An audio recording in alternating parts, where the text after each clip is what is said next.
Hello everyone, अस्सलाम वालेकुम। आज के लेक्चर में हम आरबीसी मॉर्फोलॉजी डिस्कस करेंगे। इस लेक्चर में हम ये जो सेशन हम स्टार्ट करते हैं हेमाटोलॉजी चैप्टर 1 से आरबीसी मॉर्फोलॉजी से रिलेटेड होगा। और इस सेशन में पार्ट 1 में तो हम जस्ट आरबीसी की जो नॉर्मल शेप है और उससे जो रिलेटेड फीचर्स हैं तो वो हम डिस्कस करेंगे। और बाद में जो एबनॉर्मल शेप आरबीसी है जो डिफरेंट एबनॉर्मल कंडीशन में बनते हैं, उसकी जो शेप चेंज होते हैं वो हम डिस्कस करेंगे। तो normal RBC as you know that is a biconcave circular shape. अब इस बाइकनकेव सर्कुलर शेप क्यों है? सबसे पहले जब आप कोई भी टॉपिक को स्टडी करना चाहते हैं ना, तो आपके जहन में 2-3 सवालातों की जवाबात ज़रूरी होना चाहिए। सबसे पहले सवाल ये करना चाहिए ख़ुद से कि what is what is the importance of this thing, what is this, and then you should ask question about the why, that why this thing is happen in or why it's look like this. And the third one is how this process is going on. अगर आप इन 3 सवालों के जवाब दे सकते हैं तो it mean कि आपका कंसेप्ट क्लियर है। तो यहाँ पर हम जो डिस्कस करते हैं शेप के हवाले से, क्योंकि नॉर्मल जो आरबीसी है ब्लड में वो तो बाइकनकेव या सर्कुलर होते हैं, तो क्यों होते हैं, उसकी एडवांटेज क्या है? तो सबसे पहले एडवांटेज बाइकनकेव या सर्कुलर शेप आरबीसी का जो नॉर्मल शेप है उसका ये है कि ये फ्लेक्सिबल होता है। और जब ये फ्लेक्सिबल होता है तो ये easily मूवमेंट कर सकता है inside the very thin capillaries. और दूसरी एडवांटेज इसके ये है कि ये ऑस्मोटिक एम्बेलेंस को, ऑस्मोटिक जो प्रेशर्स है उसको क्या कर सकते हैं, मेंटेन कर सकते हैं, उसको वह कर सकते हैं। ये नेक्स्ट स्लाइड में मैं आप लोगों को दिखा रहा हूँ कि जो नॉर्मल रेड ब्लड सेल है उसकी जो साइज़ है वो, अगर हम क्रॉस सेक्शनल व्यू देखते हैं तो 2.0 माइक्रोमीटर है। अगर हम टॉप व्यू से देखते हैं तो 7.5 माइक्रोमीटर है। अब ये तो इनसाइड द ब्लड वेसल्स होता है, जब हमारे साथ ब्लड होता है कोई ट्यूब वगैरह में तो ये इस तरह हमें नज़र आता है। लेकिन जब हम इसको स्टडी करना चाहते हैं तो ये किस तरह दिखाई देंगी? तो उसकी स्टडी करने के लिए हम एक प्रोसेस यूज़ करते हैं, लेबॉरेटरी में एक टेक्निक यूज़ करते हैं और उस टेक्निक को कहते हैं पेरिफेरल ब्लड स्मीयर, यानी पेरिफेरल ब्लड पिक्चर और पेरिफेरल ब्लड एग्जामिनेशन। तो पेरिफेरल ब्लड एग्जामिनेशन हम किस तरह करते हैं? हम इथाइलिन डायमीन टेट्राइसिटी ट्यूब में ब्लड लेते हैं और उस ब्लड से फिर हम स्लाइड बनाते हैं। ये स्लाइड आप लोगों को शो हो रहा है ना? इसकी 3 पोर्शन है, 3 हिस्सों में डिवाइड किया गया है। सबसे पहले टेल पोर्शन है और फिर इसके बाद बॉडी है और हेड है। याद रखिए मोस्टली ये लेबॉरेटरी वालों के लिए बहुत ज़्यादा इम्पोर्टेंट है कि अगर आप आरबीसी की मॉर्फोलॉजी स्टडी करना चाहते हैं और आप चाहते हैं कि आप लोग सही रिपोर्ट करें आरबीसी मॉर्फोलॉजी, तो ज़्यादा आप लोगों ने कौन सी जगह पे फोकस करना होगा? बॉडी की जगह पे फोकस करना होगा, क्योंकि यहाँ पर आप लोगों को आरबीसी की जो एग्जैक्ट नॉर्मल शेप है वो आप लोगों को नज़र, यहाँ से आप लोग सही रिपोर्ट करेंगे।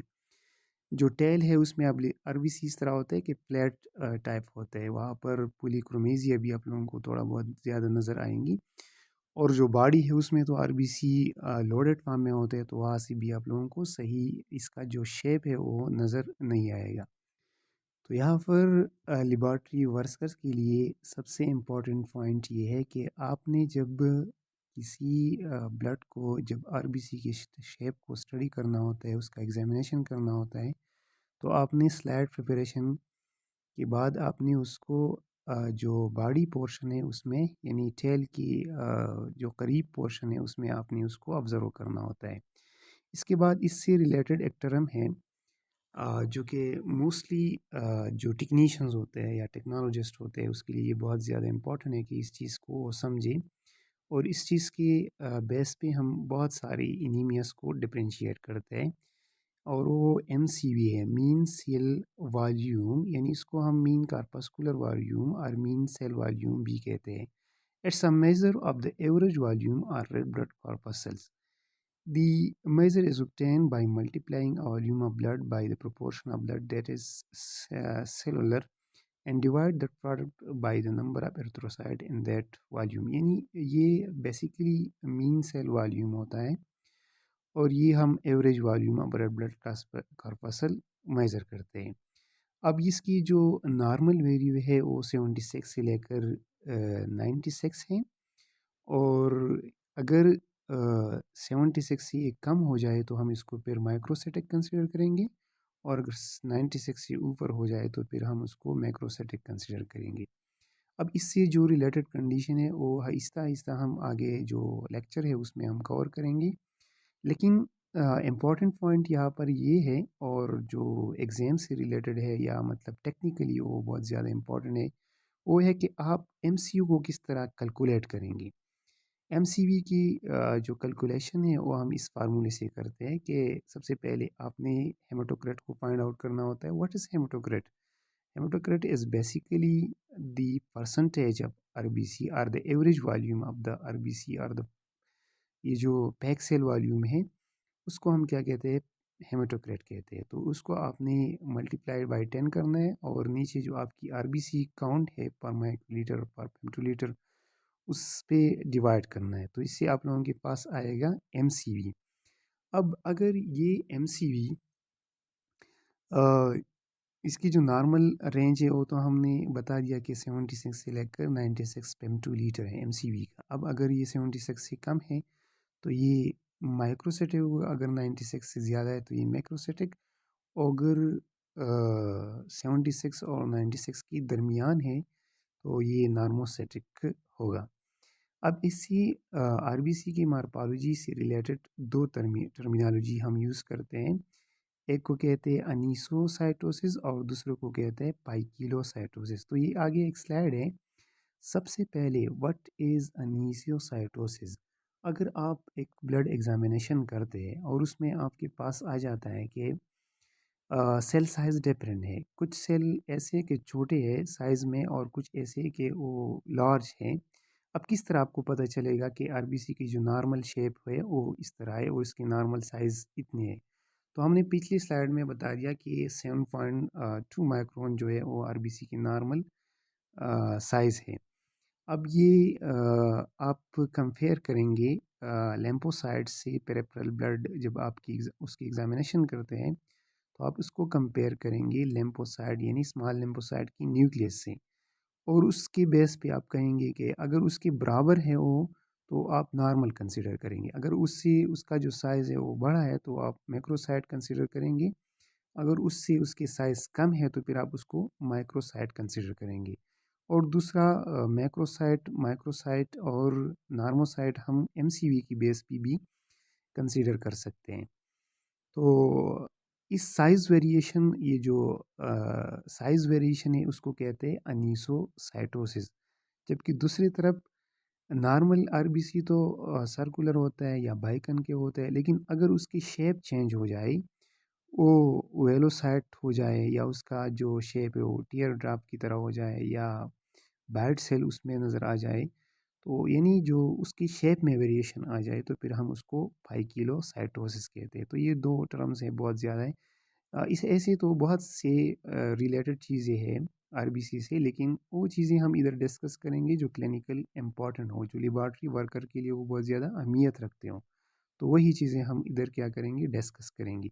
अब ये एक माइक्रोस्कोपिक व्यू है, यहाँ पर आप देख सकते हैं साइज़ वेरिएशन भी है इसमें, और शेप वेरिएशन भी है. आप लोग देखें ना, इसकी जो इसमें आप लोगों को नज़र आएंगे बड़े सेल्स भी है और छोटे सेल्स भी है. तो उसको कहते हैं साइज़ वेरिएशन अनीसोसाइटोसिस, और इसके साथ साथ शेप वेरिएशन भी है. तो कुछ सेल पेंसिल की तरह है, कुछ सेल इसमें टीयर ड्रॉप है, और कुछ सेल ऐसे है कि वो ओवल टाइप है.